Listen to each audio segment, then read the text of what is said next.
Hello everyone on YouTube, so my name's Marie and today I'm going to just talk to you about my gastroscopy experience. And the reason I'm making this video is because when I was told that I needed to have one, I was quite nervous and worried about what it was like, and there wasn't any videos online that I could find that really explained it or gave their experience. There was a few and they were very helpful, but I just thought I would add to that, and hopefully I can help some people and put some people's minds at ease, and hopefully it will help if you can hear my experience. So if you don't know, a gastroscopy is basically where you have a camera put down your throat. It's on like a tube and it's quite thin, it's about that thick, and it is put down your throat, and they can look into your stomach, and they can even go as far as into your small intestine, I think, if necessary. So first of all, I'll start from the morning of the procedure. So I can't remember exactly, but I'm pretty sure I was told that I wasn't allowed to eat a certain amount of hours before having it done. I got up, I think it was scheduled for about 9 or 10 a.m. in the morning, so it was quite early. So I obviously had a completely empty stomach. I didn't have anything to eat. I was allowed a drink of water, I think, but that was about it. I wasn't allowed to eat anything. So I went to the hospital without any food, and it was an outpatient procedure, so it was really quick.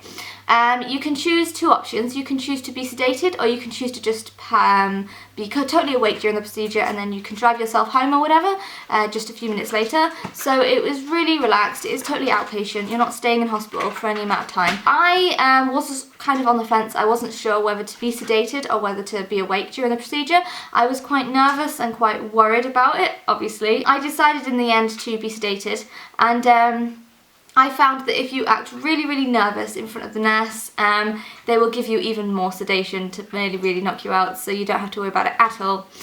Generally they say that you will be slightly alert during it and you'll kind of know what's going on, but if I'm honest, I don't remember anything. So all I remember is I went to the hospital, I got signed in, I just waited in a waiting room for about 45 minutes to an hour, and then I got called in by a nurse who just spoke to me. She asked me a few basic questions, and then we just put a little band around my wrist, which is like a hospital outpatient band, and I also got the needle into my arm, into about my elbow, kind of where you donate blood, that area, into my vein, and that was just stuck in me. And I think that's to apply the sedation. I went back out into the waiting room. I was allowed to stay with my boyfriend Andy the whole time during the waiting room, so it was probably only like a 5-minute, 10-minute wait, and then I was called straight through to have it done. So I remember I went into the room where it would be done, and there was just a doctor there and a nurse, and I'm pretty sure there may have been 2 nurses if I can remember. It was about a year and a half ago, so it's quite a while ago, so I'm trying to remember how this was. And all I remember is that I went into the room that I was just told to just sit down, and there was a screen to my left, the doctor was to my right, and yeah, and all I remember is that the nurse told me to open my mouth so she could spray some numbing stuff into my mouth. And if I'm honest, the worst part about the entire procedure was the numbing spray. It was absolutely gross. I remember when she said, oh, it's just going to smell like bananas, and it's just going to taste like bananas, and if you know anything about me, when I was a child I had a phobia of bananas. I hate bananas. I just hate the smell, the taste, the texture, everything about bananas I cannot stand. So that was really gross. So I just had to have this banana tasting stuff sprayed into my mouth, and I can tell you that was the worst part of the entire thing. It was awful, not just the taste, the smell, but it just numbed my throat. I couldn't feel anything. It was like when you go to the dentist, but even worse. I wasn't a big fan of that spray at all. But it was only for like a few minutes, because as soon as she put the spray in and as soon as the numb started to take over, obviously I couldn't feel my throat. That was the worst sensation. I hate not being able to feel my throat, so that was the worst part of the whole thing. I just remember that they gave me some round thing to put in my mouth, and I guess that's what you would put the tube in. Then she just got the injection and injected me with some of the sedation drug, and that literally knocked me out within about 45 seconds, and that was about the only thing I remember after that. I remember then being wheeled out by the nurse, and I remember then I was just taken into a kind of like recovery room, and I must have been in there just a minute until I was able to sit up. So I came out of it really quickly, and I'm sure different people are different, but I had quite a lot of sedation given to me. I know she said she gave me a lot more than she'd give the average short young girl. Okay, so I'm not quite 100% sure where I left off. The battery died in the middle of the video, so I've just put it on charge for 45 minutes, and I'm hoping that I can finish the video. So yeah, I think I was up to the part where I had come out of the procedure and I was in the waiting room. Basically, obviously I was sedated, so I do not remember anything of the procedure at all. All I remember is the beginning when she put the sedation drug into my arm, where I started to kind of get drowsy and kind of fall to sleep kind of thing. Then I remember that the doctor just put this tube down my throat. I do remember that bit very briefly, very vaguely.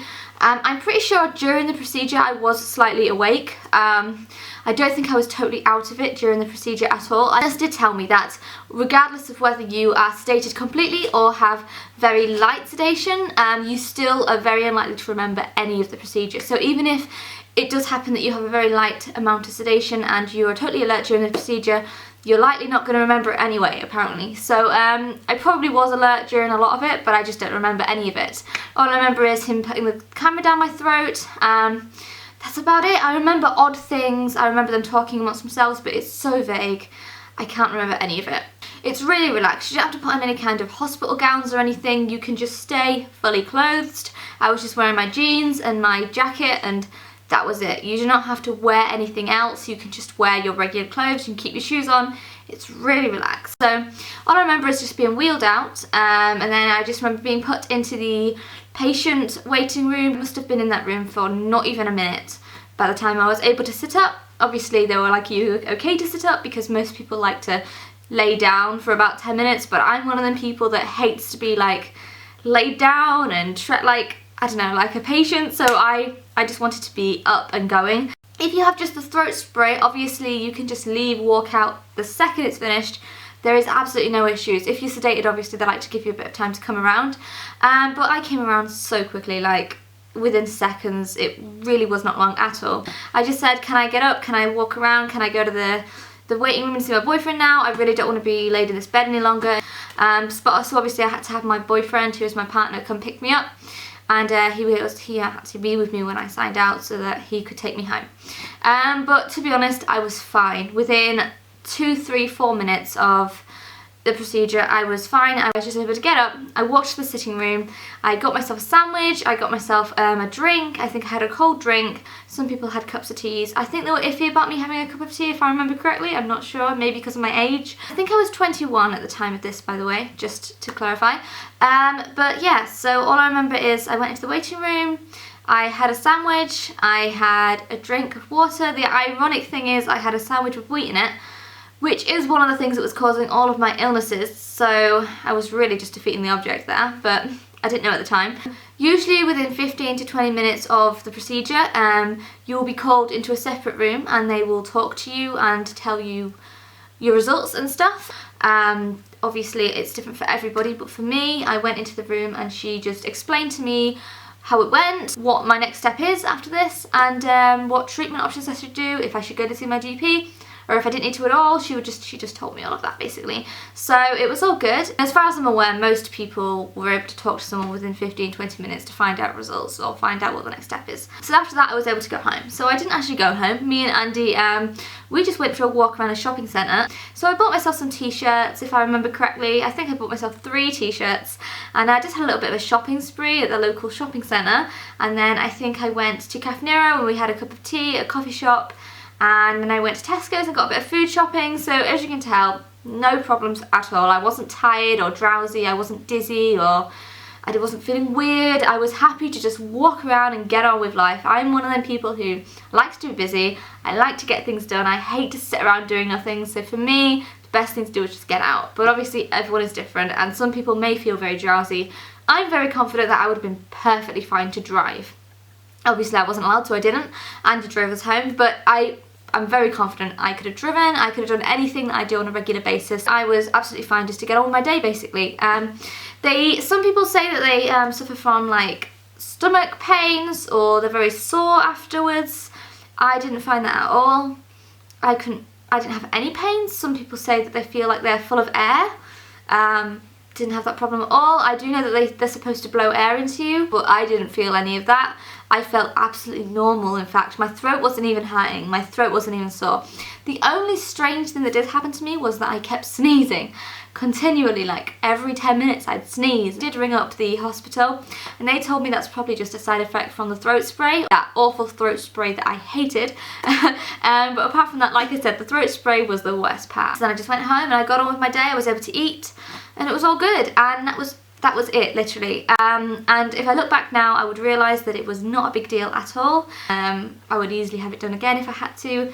It was really simple, and it was not painful, it was not scary, it was just really relaxed, and it was over in like 2 seconds. I hope this puts anyone's minds at ease who are nervous or worried and they've been told they might have to have a gastroscopy. But gastroscopies, from my experience, was really, really relaxed. And if I could give you some advice, if you are really nervous, just get the sedation, because if you are sedated, it's over in 2 seconds and you don't even remember it. So it was really, really relaxing. Obviously, if you're not nervous at all, then the throat spray only is probably a much better option. But if you are really nervous like me, like I was, just get sedated. It was over before I knew it. So I hope you enjoyed this video, and I hope that it did help anybody who might be in a similar situation to I was a few years ago. So thank you very much for watching. I make videos every Wednesday and Friday, and they're always either health, lifestyle, fitness related videos, or sometimes they're just regular videos about life in general. So I hope you enjoyed the video, and I will see you next week. Bye!